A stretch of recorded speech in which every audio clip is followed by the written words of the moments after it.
What's going on there, YouTube? And welcome to Fresh Comic Stories.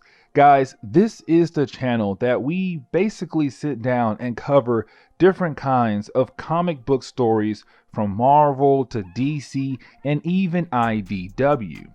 Now, today, we are going to jump over to Ultimate Marvel, continue our coverage over the Ultimate Marvel universe.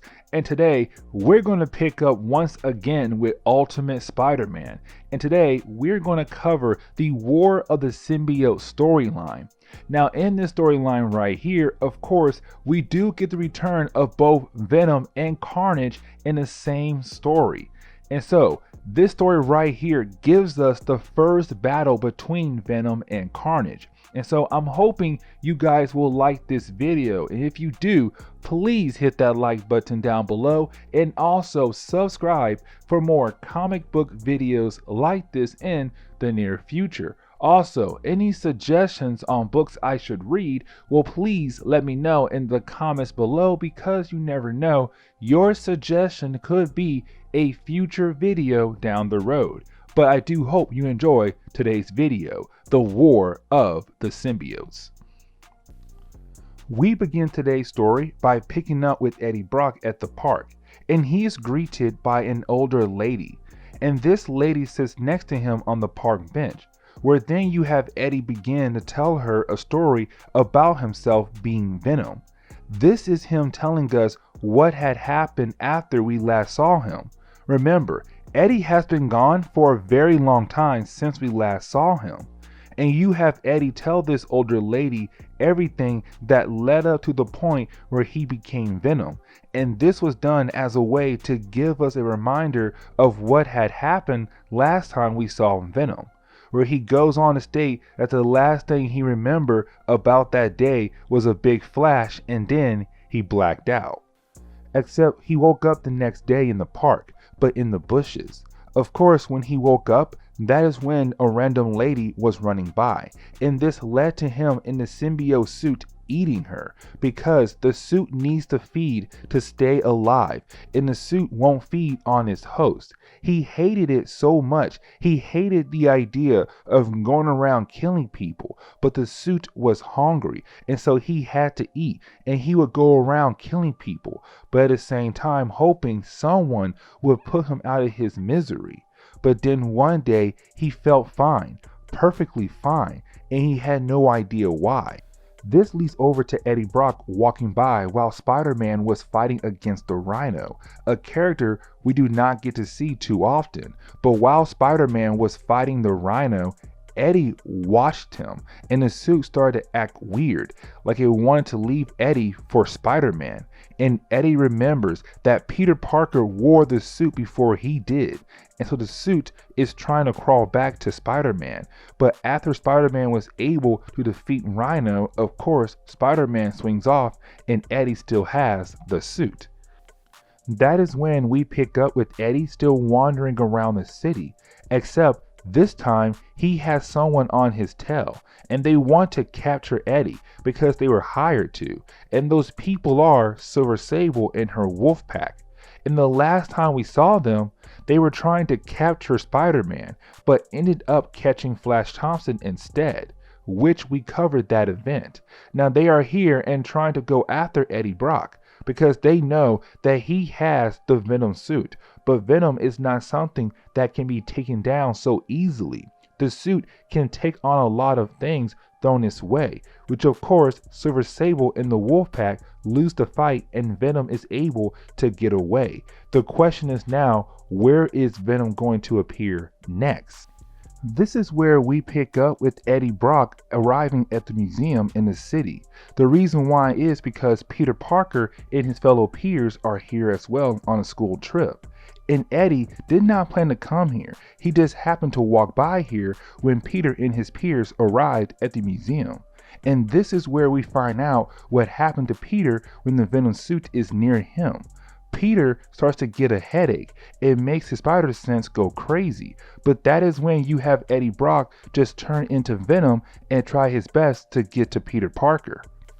This leads into a battle between Spider-Man and Venom, and this is only the second time they have battled. Spider-Man does not know how to fight against Venom, but most importantly, Spider-Man is surprised because the last time he saw Venom, he thought he was dead. But now he is seeing the return of his old friend, still trapped inside the Venom suit and trying to kill him. And so you have the two battle across the museum, and this ends up to the point they crash outside the museum, and it seems like that Venom is going to be able to eat Peter and finally end this battle between them. But he is saved by Silver Sable, and she is here again to capture Venom. Except we jump back to Eddie at the park, and we kind of find out that everything that just happened so far, that happened weeks ago, and he has been telling this story to random people in the park. And when he gets to a certain part, he, well, kills them. Now the question is, what happened after the museum?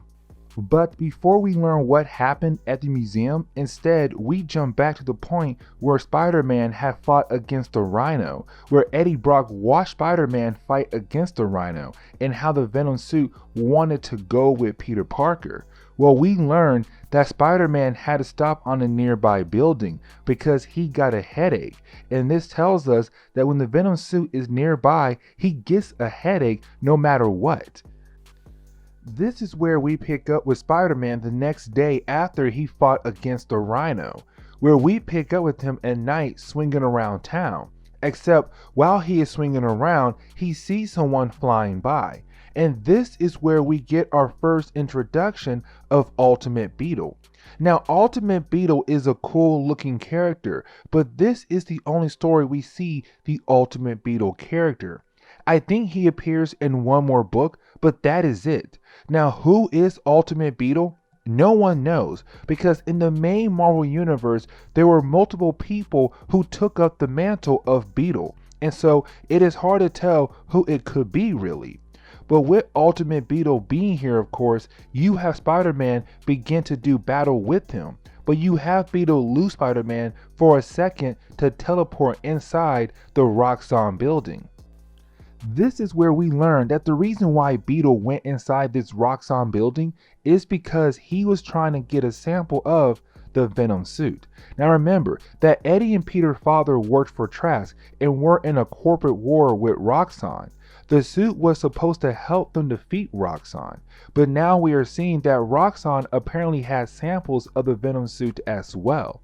Now, of course, Spider-Man steps in to stop Beetle, and this leads into a second battle. But with this battle going on, the test tube that was holding the sample of Venom falls to the ground and breaks, which of course, Beetle is unable now to take a sample, and plus security guards are stepping into the room.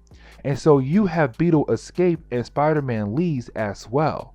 Now leaving us to wonder why Beetle wanted a sample so bad, and is he going to try to get another one soon?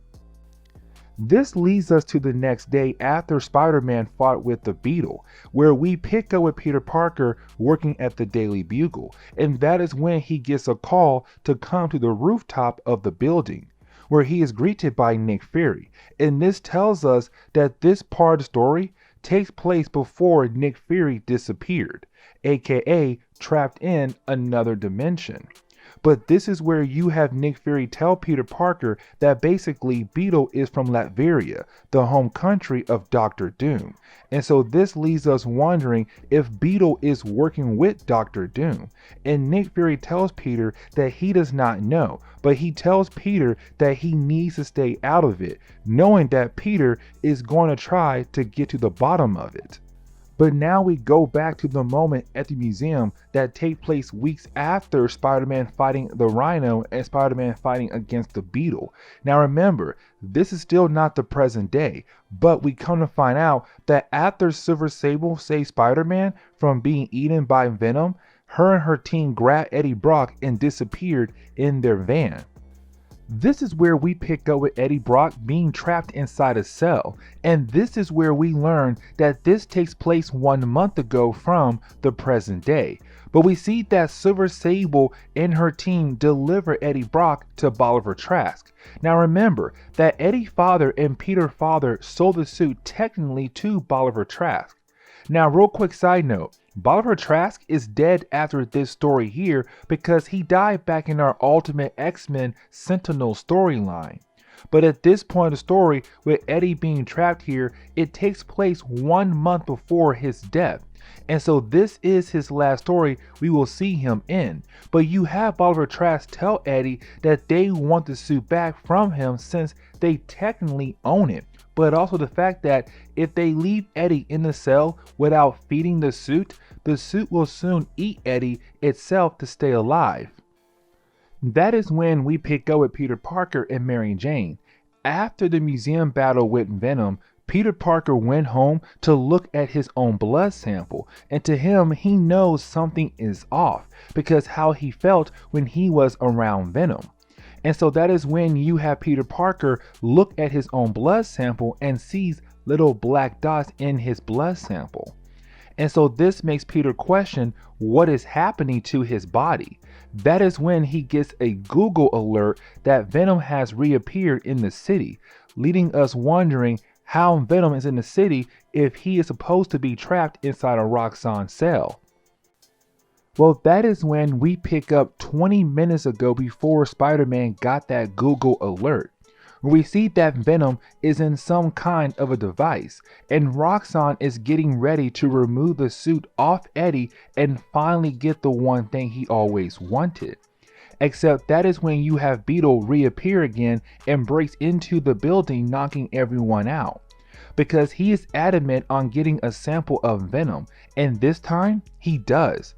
By cutting off one of Venom's tentacles and putting aside one of his test tubes, he has what he needs and he leaves. But of course, Venom is upset by what just happened, and so you have Venom eat one of the scientists to feed the suit and then go after the Beetle. This leads into a battle in the middle of New York between Venom and the Beetle. This is how Peter was able to get that Google alert, because this fight is happening all over New York. Cars are flying, horses are getting eaten, but this fight is very massive. And so you have Spider-Man finally jump into the battle to stop both Venom and Beetle from fighting.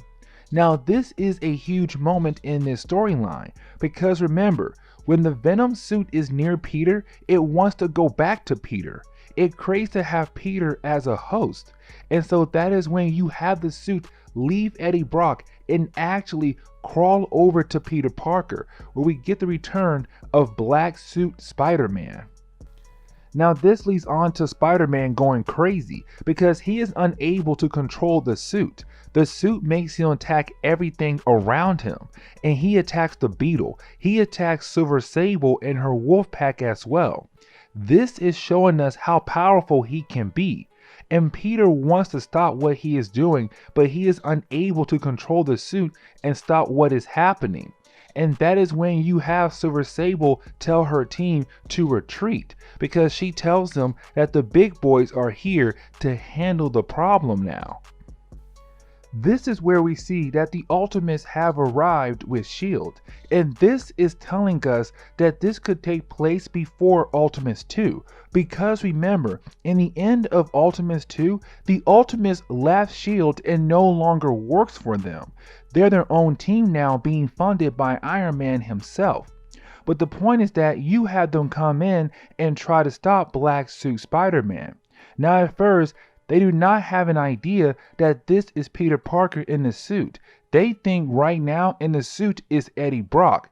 That is when they come to find out that it is Peter Parker right now wearing the suit. And so that makes Nick Fury feel sorry for what he has to do next, which makes Thor bring down a huge amount of power on Peter, and then everything goes black. This leads to the next day where you have Peter Parker wake up confused, where you have Peter trying to remember what had happened, and you have Aunt May walk in to make a statement how it is amazing how he finally woke up and it is noon. Now again, I am guessing this is before she found out that he was Spider-Man, and so he does not tell her what had happened with him and Venom last night. But that is when he goes over to his computer and sees that he had received an email. And of course, it is from Nick Fury, telling him to come over to the Triskelion once he wakes up. This leads over to Spider-Man going over to the Triskelion and meeting up with Nick Fury, Iron Man, and Captain America. This is where you have Nick Fury tell Spider-Man that after Thor knocked him out, they took him home and put him in his pajamas, but also tells him that they have the Venom suit and they have locked up Silver Sable as well. Now Spider-Man asks about Eddie, and Nick Fury tells Spider-Man that they had lost Eddie in the crowd. And this leads to Nick Fury explaining that Peter's father and Eddie Brock's father may have started the next World War, because what Nick Fury says is that other countries found out about the suit, and now they have assassins, governments, and superpower people wanting the Venom suit. This leads us to the next week, but remember, this is all taking place in the past, and we are still not in the present day. But you have the story pick up with Curt Connors, and remember, he got locked up for creating Carnage and for the creature killing so many people, including Gwen Stacy. That is when you have a few SHIELD agents and a scientist asking him to join them in another room. This is where we see him and Tony Stark interrogating Gwen Stacy to learn more about her. And remember that this Gwen Stacy is a clone of the original who died by the hand of the original Carnage. Now the thing is that this clone of Gwen Stacy can turn into the new Carnage. And so the reason why Tony Stark asked Curt Connor here is because Curt Connor created the original Carnage. Except when they ask Gwen to show them her Carnage side, that is when the building explodes. And this is huge because this is picking back up to a story we covered a couple months ago, the death of a goblin storyline, where if you remember in that story, Green Goblin blew up the Triskelion to escape and go looking for Peter Parker. And we saw in that video that Gwen Stacy had also escaped as well, but we did not learn what happened to her back then. Now we see that she does escape and she's able to make it back to the mainlands of the city. And this leads to the next big question. Where will she go next? This is where we pick up finally on the present day, where Peter Parker and Mary Jane are at school making out, making it seem like finally Peter can have an easy day, except that is when you have Eddie Brock appear, and where you have Eddie tell Peter that he needs to get the suit back. He needs to have the suit back in his life. The problem is Eddie does not know what a suit truly is, but you have Eddie tell Peter that he has to get the suit back or he's going to tell the world that Peter Parker is Spider-Man, and then Eddie disappears. Now Peter goes to the home of the Ultimates because at this present moment they are no longer working for S.H.I.E.L.D. Except when he gets there, of course, the team is leaving for a mission and he cannot call up Nick Fury because, well, Nick at this present day is trapped in another dimension.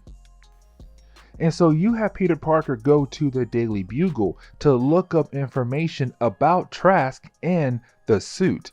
This is where you have Peter Parker finding an article about the suit in the Daily Bugle database, where he finds out how Bolivar Trask came out to the public and tells them about the suit, how the suit is going to be able to cure everything, that this is going to change the world. But two big things about this, because if the suit does come out, that will be the end of all the medical drug companies, because why should there be companies out there when there's now a suit that can cure everything? The second thing is that Peter father and Eddie father were not going to receive any credit for this, even though they made the suit. And now the last reveal about this article was that it was never published. And the question is, why was this not published at all? And so after Peter found all of that information out, he went home to just get a break from everything. Except when he got home, we closed this chapter with him walking in and being greeted by clone Gwen Stacy. And so you have Gwen Stacy asking for Peter Parker's help. This is where we pick up with Eddie Brock again at the park, and this moment right here tells us that this is now the present day, meaning that the last moment we saw Peter being greeted by clone Gwen Stacy, well, that took place the day before this moment right here, with Eddie Brock talking to someone at the park again, telling his story. This leads back to the day before, the day when Peter Parker walked in his bedroom and was greeted by Gwen Stacy. But you have Gwen Stacy begging for his help, except Peter Parker is having a hard time dealing with this because he keeps looking back at the moment when the real Gwen Stacy had died, how hard it was for him to deal with that. But this clone Gwen Stacy is begging for his help. She looks at Peter as a brother, May as a mother, except that is when the doorbell rings, wondering who could that be. This is where we see that Eddie Brock has arrived at the home of the Parkers, where of course he is looking for Peter to hand over the Venom suit, thinking that Peter was able to get the suit already, but of course Peter does not have it. Now Aunt May answers the door, but with her answering the door, at this point, she knows about Peter being Spider-Man, and also Eddie is not a good guy either. And so she pulls out a gun on Eddie and shows that she is not playing around, except Eddie is able to grab the gun and turn it back on Aunt May. But that is when you have Spider-Man come in and save Aunt May and swing off to take Eddie Brock somewhere else. This is where you have Spider-Man take Eddie to this building and try to explain to Eddie how crazy he is for wanting the suit back so bad, even though it caused so many problems for Peter and Eddie. But Eddie is craving to have the suit back in his life. This is where you have Peter wanting to show Eddie how bad of a monster he looks like when the suit takes over. Peter wants clone Gwen to show Eddie her Carnage form, and of course she does turn into her Carnage form. This leads to Eddie being able to turn into Venom again, with Carnage being around to unlock some hidden parts of the Venom suit that was hiding inside Eddie.